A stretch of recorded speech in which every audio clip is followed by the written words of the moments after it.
Hello, this is Emily Barbara. Hi, how are you? I come to you with an update on my April TBR.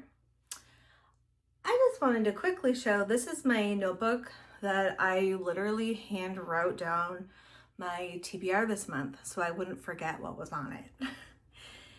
And just quickly gonna show you, I just started writing my notes in here and stuff. So that was kind of fun. I've never done that before. Normally I just write things on Goodreads and, call it a day. You're gonna see boxes in the background because I'm in my eBay room. I do buy and sell items for eBay. Mainly I focus on books. So I buy and sell books. So that's why I'm in this room in my house because it's a little bit loud in my house this afternoon. So first I wrote down all my audiobooks. I had one library book. Then we're gonna move into physical books from my physical TBR, books that I own. And lastly, we will end with ebooks. So, in the month of April, I listened to 4 audiobooks.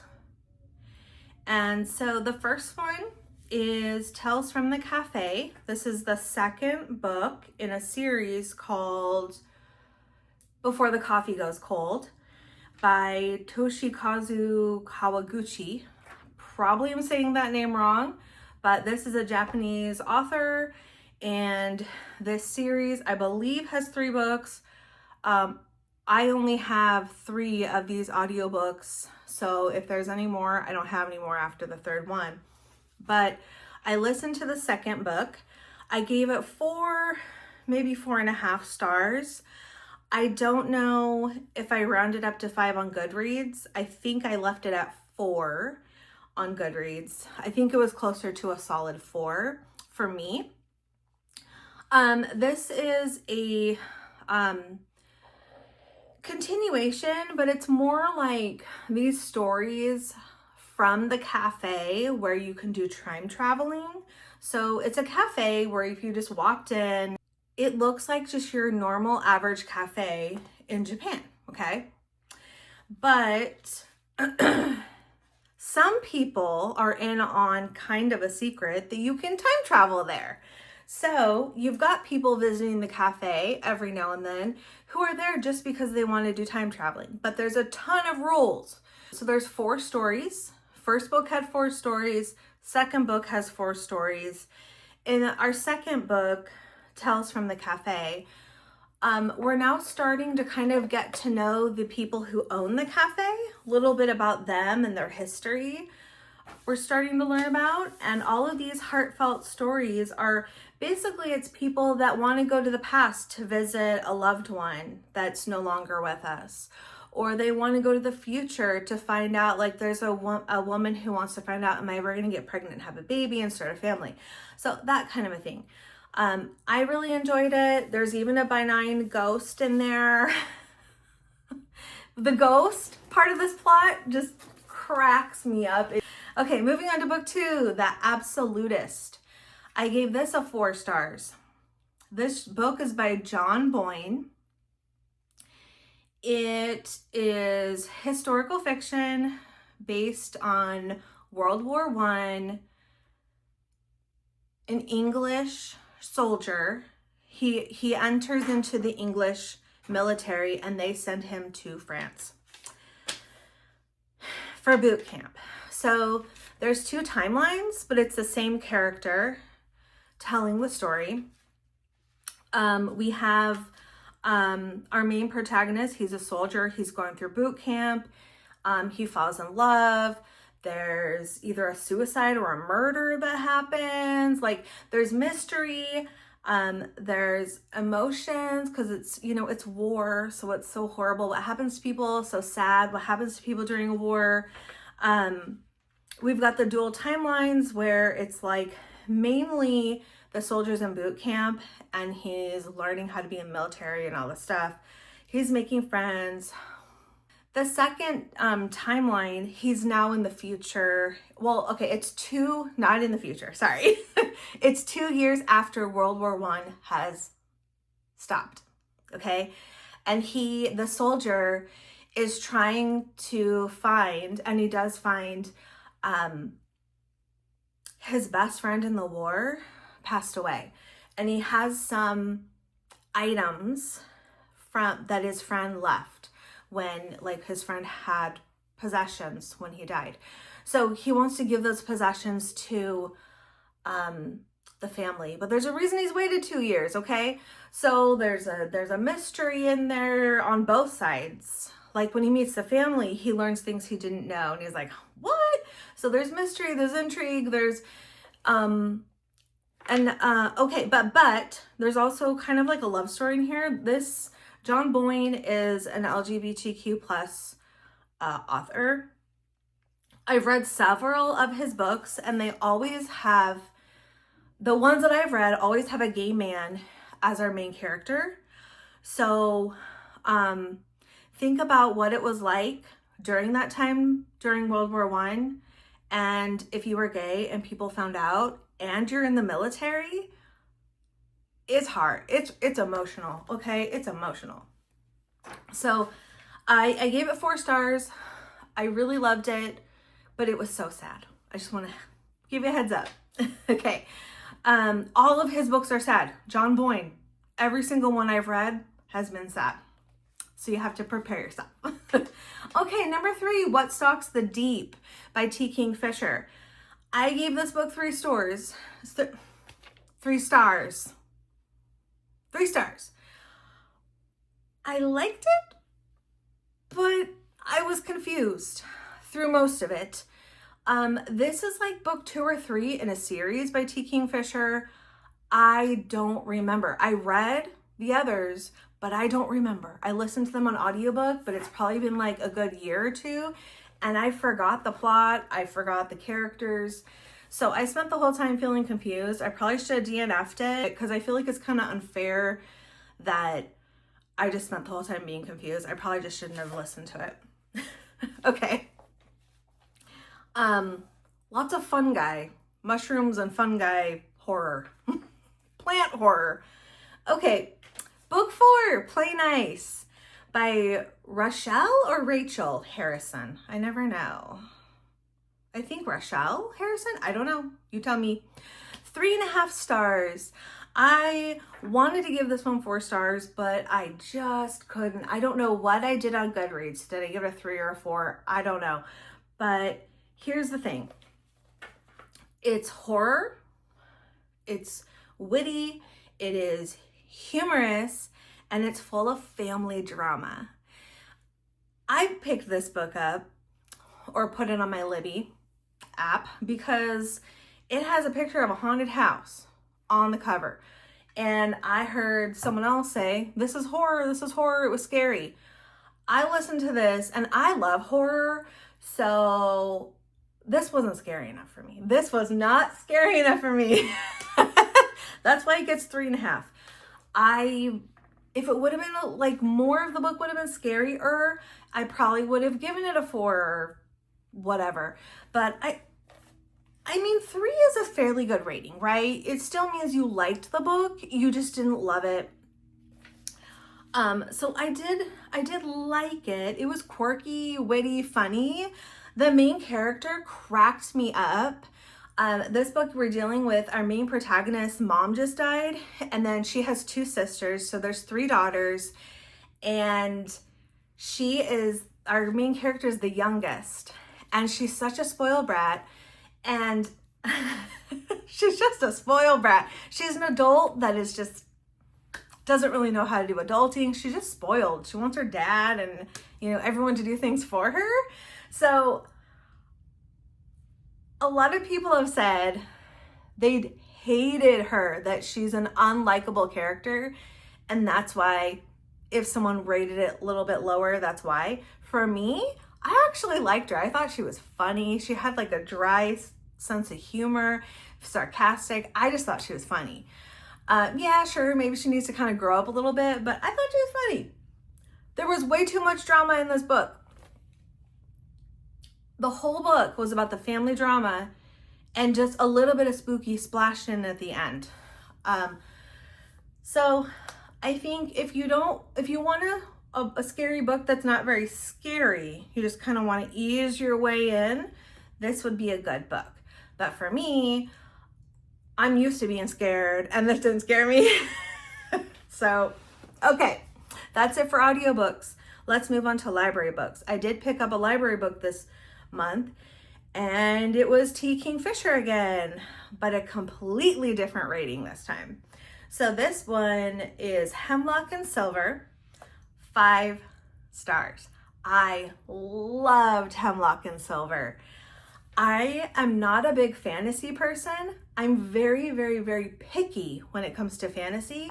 So when I started reading this and realized, wait a minute, this isn't a horror. T. Kingfisher writes horror. What is going on? Then I had to do some research and I found out T. Kingfisher writes a lot of fantasy. I just didn't know about it. So I would say, so this is primarily fantasy. It's a retelling of Snow White, but it's also like a grim, gothic, a medieval vibe. I like those kind of vibes. Lots of castles and like deep, dark, dank, you know. So yeah, and see, the thing is, I am a sucker for a fairy tale retelling, and this book is a fairy tale retelling about Snow White. So this is the main reason I picked it up. I was like, wait, T. Kingfisher, and it's about Snow White, I'm in. But I thought it was going to be scary Snow White. Like, I thought Snow White was going to be evil, or maybe it was all about the witch throughout the whole book. No, this is, first of all, this is not Disney Snow White, okay? This is like wherever Disney got the idea from, the original idea of Snow White, I think it's based off of that, I would suspect, because this is nothing like Disney. We don't meet Snow White until like page 80 or 90, which I was like, where is Snow White throughout the whole thing? But it was fine because I absolutely loved our main character, Anja. I think that's how you pronounce her name. She's got like this witchy vibe. She's actually a healer who heals people who've been poisoned. That's like her whole thing. And she needs to heal someone, but you're gonna have to read it to find out who it is. So horror, side note, at the end of the book, or maybe it's like the second half of the book, there's a little bit of horror in there, little bit of weird, creepy stuff going on.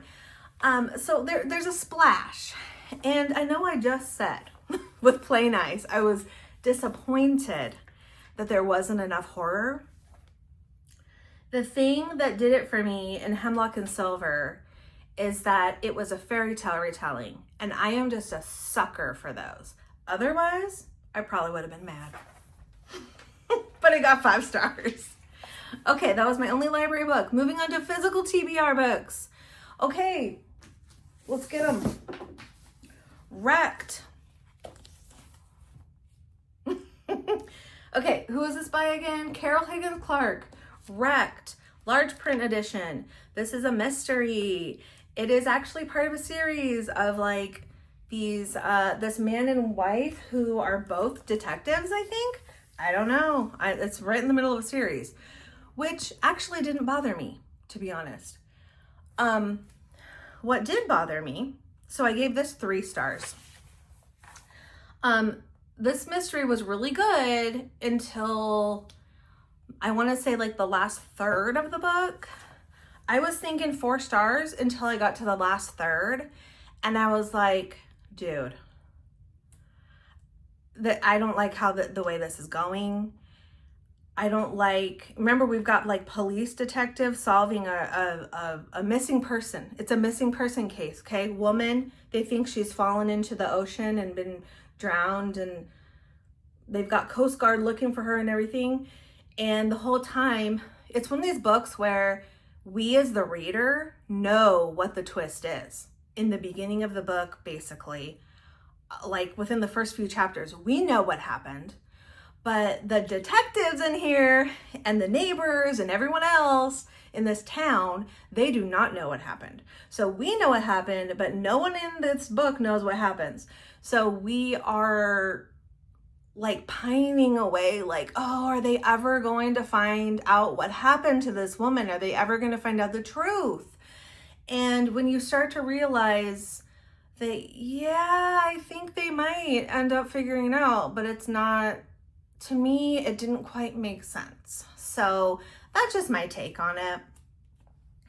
Oh well, it was a 3 stars. I still liked it, just wasn't great for me. Okay, next. Leonora in the Morning Light.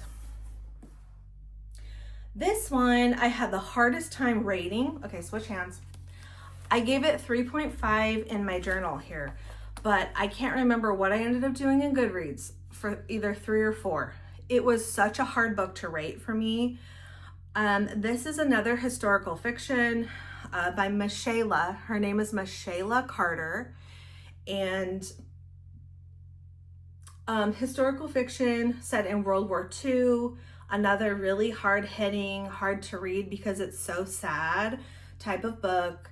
But it follows the love story of these 2 surrealist artists. Okay, so you've got Leonora Carter. She's a real person in real life. And then you've got Max Ernst. That's the dude. They have fallen in love. But then World War II happens and the Nazis are after one of them. Here's my annotations. I did some annotating on this one because I felt like there were a lot of characters, and each tab does signify, okay, we've met a new character. A new character has entered the scene. This was so heavy on the art, okay? Because we've got a love story. It's kind of a tortured love story, but they're both artists that were really into surrealist art. They did paintings and sculptures. I had to Google that. I don't know enough about art. I took art class, art history in college 1 term, and I don't remember anything. So I kept having to Google, like, okay, who's this artist? Who's that artist? Which artist is this? What did they paint? What are we talking about here? Like, she references the art a lot. So I felt like this book would be 5 stars if you're really into art. If you are an art history major or someone that's just really into art, this could be 5 stars for you. It was a really good book. Problem with it is, for someone who knows nothing about art, and I'm willing to learn some things about it, but I'm not willing, I'm just not super interested in learning a ton on the subject. We could have cut out 50 pages, in my opinion. This is a 400-page book. Between the not understanding the art, and then it was just so sad because of the stupid war that has to throw a wrench and everything. I don't know. It was really good. It was really good, but also kind of confusing for someone like me. And we read this for our in-person book club, and we all felt the same way. All of us. Every single person in the book club felt like it was good, but it was too long and too much art. Too much talking about the art. 50 pages could have been removed. That's all I'm saying. Okay, 3.5 stars for that one. All right, next up we have, Flowers in the Rain by Rosamund Pilcher. This is the short story book that I'm working on. I hardly made any progress this month because I was so into some of my other books that I read that I just was not nearly as interested in this. So I'm going to keep reading this. I did find that there's a few stories in here that I haven't really connected with, so I kind of DNF'd a story, then moved on to the next one. I find that happens to me a lot with short story collections. So I have to remind myself, instead of dreading picking up the book, you could DNF that story and then move on to the next story. You know what I mean? It's fine. So I don't know what to rate that yet. We're going to continue on with that in May.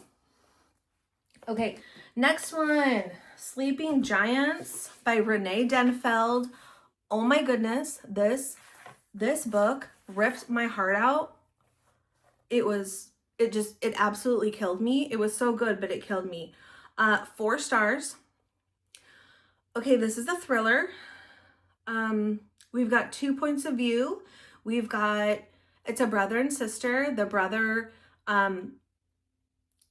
dies in childhood, and so we've got his point of view, and then we've got the adult sister. She's now an adult. The second point of view is her trying to find out what happened to her brother, like why did he die, and she's trying to figure it out. But she never got to meet him because he died before, I think either before she was born or like she was really, really young. So this book was so extremely emotional. The ending is so bittersweet though. I felt like it made it worth it for me. It has a really, really amazing twist. I did not see the twist coming at all. I had no idea that this twist was coming. I do want to point out though, it's in my notes, there's a content warning and it's a heavy one. This one is child abuse, okay? This little boy, his point of view is really, really hard. Oh my goodness, I don't want to spoil anything. It's just, this book is a tearjerker. It is traumatizing, but it's a quick, short read. And it's so good. It has an amazing twist at the end that I didn't see coming, okay? I had no idea. And if you are willing to get past the child abuse in here, and I almost DNF'd it because child abuse is one of the things I don't like to read about, but I was instantly hooked when I started reading this. I have no regrets because it was so good in the end. It has this wonderful bittersweet ending. Okay. So 4 stars for Sleeping Giants. Okay, last physical TBR book was Jane Eyre. I just finished this by Charlotte Bronte. So I read Wuthering Heights by Emily Bronte the other, like last month or two. I read that one. I can't remember exactly. Loved it. Gave it 4 stars. Jane Eyre was even better in my opinion. I ended up giving this 5 flipping stars. It was so good. And I don't know if this is a thing, but this reminded me a little bit of Anne of Green Gables. I have no idea if Montgomery got her idea from Jane Eyre, or maybe I'm just losing my mind. Could be that they have nothing to do with each other. They definitely did not live within each other's lifetimes. So, but this was written in 1847, and it was so freaking good, you guys.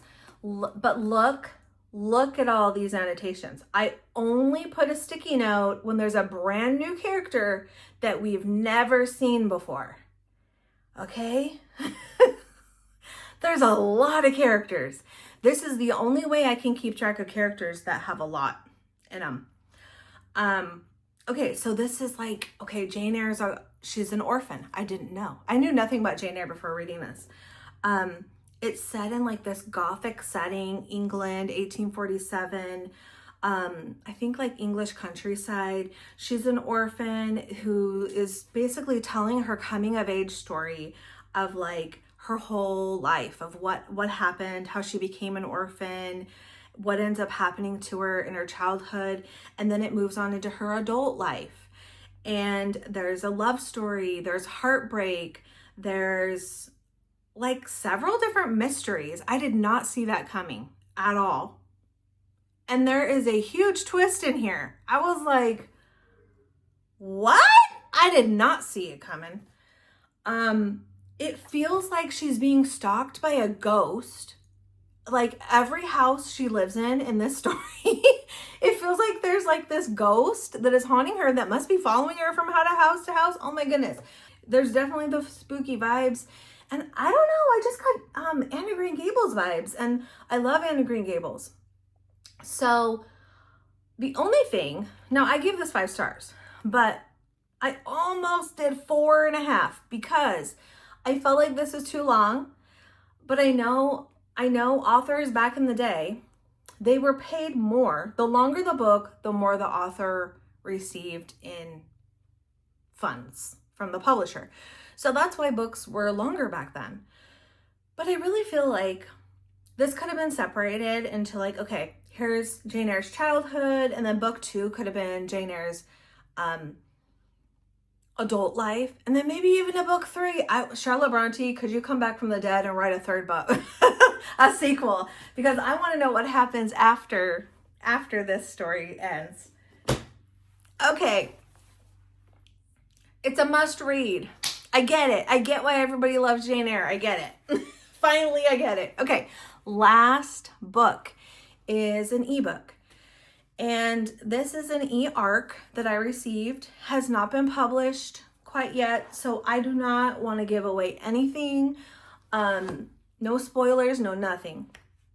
But this is called Ride the Spiral by Ben Young.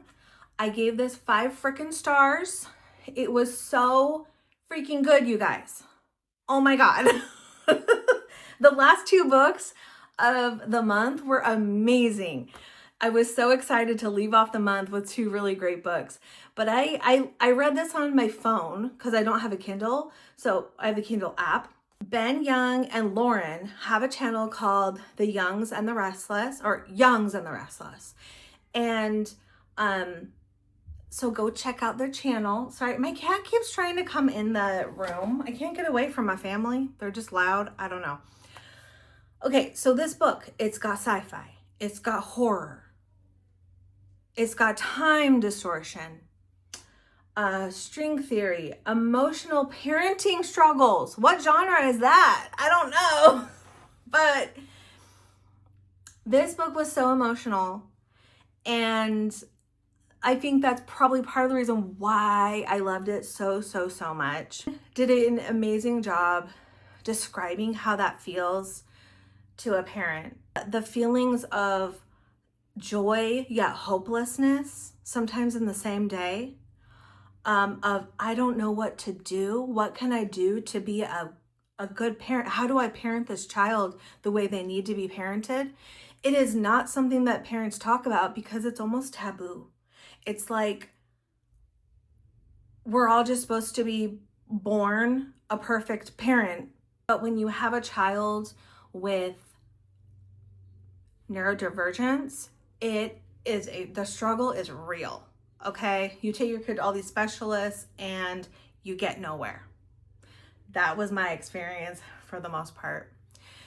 So, but I don't want to dwell on that. That is I would say the main plot of the story is a dad's endeavor to find out how can he help his son. But there's science that goes into it, and the time distortion, and I don't even know how to describe it. But it was so freaking good. Anyway, I'm not going to say anything else because I don't want to give out any spoilers or anything like that. So, okay, that was my month. I had mostly good month. I didn't have any DNFs, and I didn't have any 1 or 2 stars.